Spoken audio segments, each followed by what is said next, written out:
Good morning बच्चों आज हम अपनी दूसरी कहानी पढ़ेंगे। ये कहानी है बहादुर और ये हमारा जो है चौथा अध्याय है, क्योंकि कुछ कहानियाँ हमारे सिलेबस से हटा दी गई हैं। तो बच्चों ये कहानी जो है अमरकांत जी की लिखी हुई है।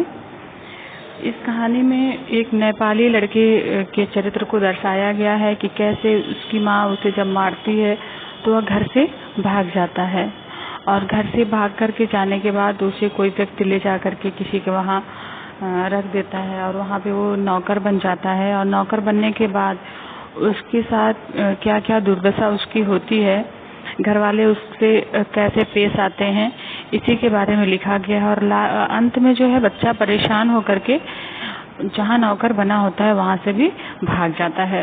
तो इस कहानी में लेखक ने खुद को ही इंगित करके बताया है कि कैसे हमारे घर पे एक लड़का आता है और वह नौकर बनता है, उसके बाद उसके साथ कैसा कैसा व्यवहार होता है कि वो फिर घर छोड़ करके भाग जाता है। हम इसी को जानेंगे।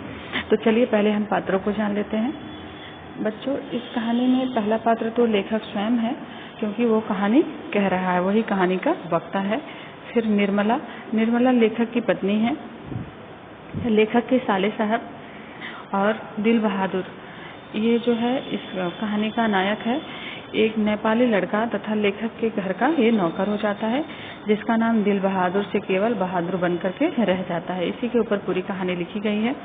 और किशोर यह लेखक का बड़ा बेटा।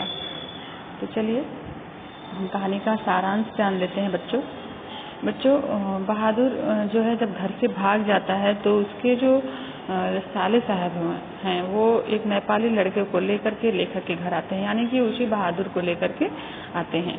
उसकी उम्र 12-13 वर्ष की थी। चिकना चकैत शरीर, गोरा रंग और चपटा मुंह। वह सफ़ेद जो है नेकर, आंधी बाह के सफ़ेद कमीज और भूरे रंग का पुराना जूता पहने हुए था। उसे देखते ही लेखक को स्मरण हुआ कि उसके सभी भाई और रिश्तेदारों के यहाँ नौकर हैं। दोनों भाभियाँ कैसे चारपाई पे बैठी रहती हैं और दिन भर नौकर काम करता रहता है, जिसे देख कर लेखक की पत्नी कितनी परेशान होती है। उसे गुस्सा आता है कि कैसे मैं दिन भर काम करती हूँ, यहाँ सब लोगों के वहाँ नौकर हैं। तो लेखक सोचता है कि उसे भी नौकर रख लेना चाहिए। फिर जो है लेखक के साले साहब जो है लेखक के और उसके परिवार से बहादुर का परिचय कराते हुए बताते हैं कि यह एक नेपाली लड़का है जो जिसका गांव नेपाल और बिहार की सीमा पर है। इसके पिता मर चुके हैं और इसके पूरे परिवार की जिम्मेदारी इसकी माँ के ऊपर है। इसकी माँ जो है अपना कामकाज करके सारे घर का खर्च उठाती है। कैसे एक दिन ये बच्चा भैंस चराने गया था और भैंस किसी वजह से मार खा गई।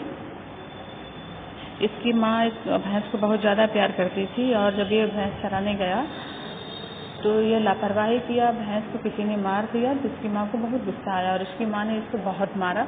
और माँ के हाथ से मार खाने के बाद ये घर छोड़ करके भाग आया। फिर लेखक तथा उसकी पत्नी दिल बहादुर को नौकर रखना चाहते हैं। ये बात जो है लेखक को भी समझ में आ रही है। लेखक द्वारा लड़के का नाम पूछने पर वह अपना नाम दिल बहादुर बताता है। लेखक उसे अपने घर में नौकर बनकर रहने के फायदे समझाता है और कहता है कि तुम सारी शरारतें छोड़ देना और ढंग से काम करना, इसे अपना ही घर समझना।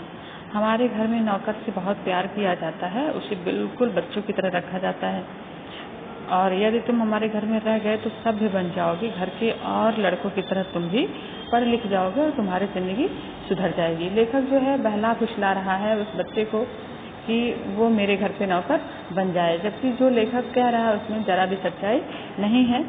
फिर जो है उसकी पत्नी निर्मला भी उसको बहुत समझाती है और कहती है कि इस मोहल्ले में बहुत तुच्छ लोग रहते हैं, न तो तुम्हें किसी के घर जाना है और न ही किसी का कोई काम करना है। कोई बाजार से कुछ लाने को भी कहेगा तो तुम अभी आता हूँ कह करके खिसक जाना।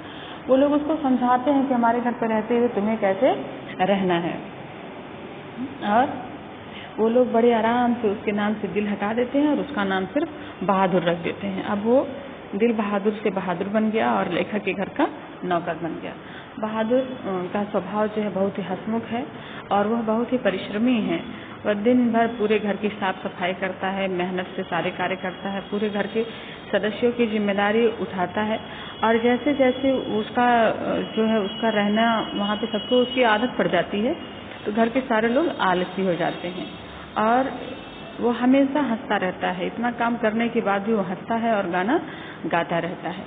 और इसके बाद जो है बहादुर के प्रति जो लेखक का बड़ा बेटा है किशोर, वो बहुत ही निर्दयी हो जाता है। उसका व्यवहार अच्छा नहीं है। वो बहुत बिगड़ा हुआ बच्चा है और जो बहुत शान और शौक से रहना पसंद करता है। तो अपने सारे काम जो है बहादुर को सौंप देता है। छोटे छोटे कामों के प्रति भी लापरवाह हो जाता है। और अगर बहादुर जरा सी भी गलती करता तो बहादुर को बहुत ही गालियां देता है और मारता भी है।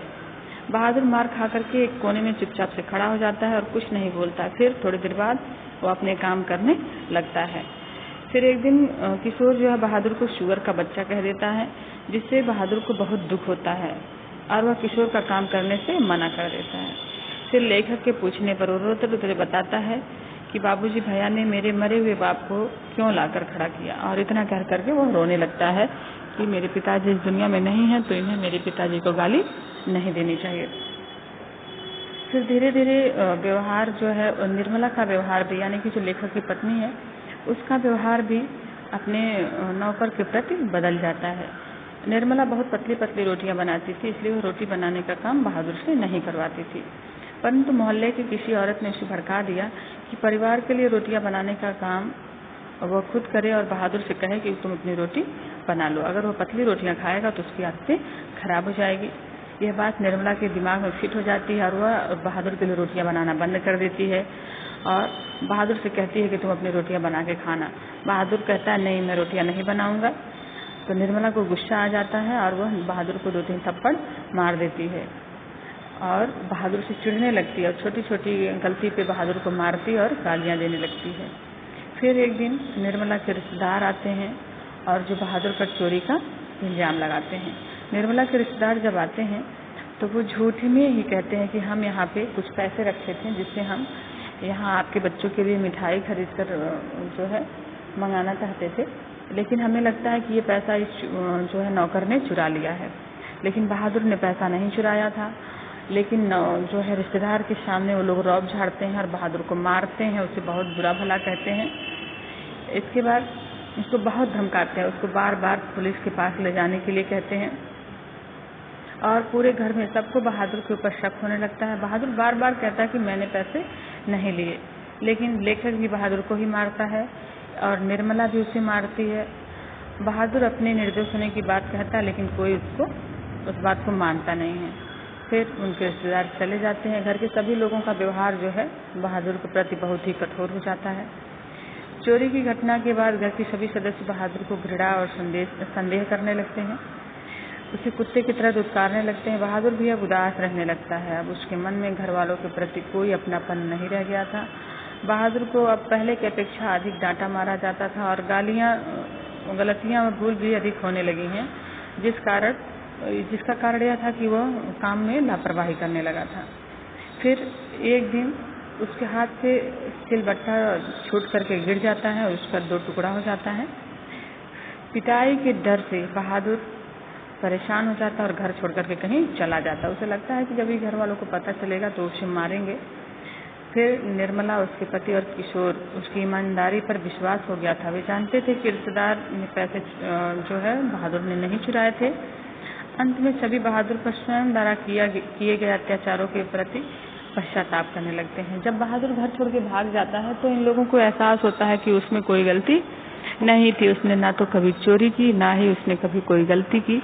हम लोग बेवजह ही उसे मारते पीटते रहे, लेकिन अब पछताने से कुछ नहीं होने वाला था क्योंकि बहादुर भाग गया था। ये लोग उसके कमरे में जाते हैं और देखते हैं वो अपना कोई सामान भी लेकर के नहीं गया था।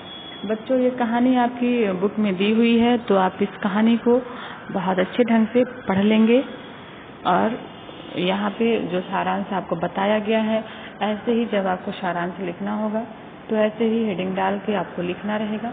फिर इस कहानी पर आधारित कुछ प्रश्न हैं जो यहाँ पे आपको उत्तर के साथ दिए गए हैं, तो इन्हें आप अपने नोटबुक में लिख लेंगे।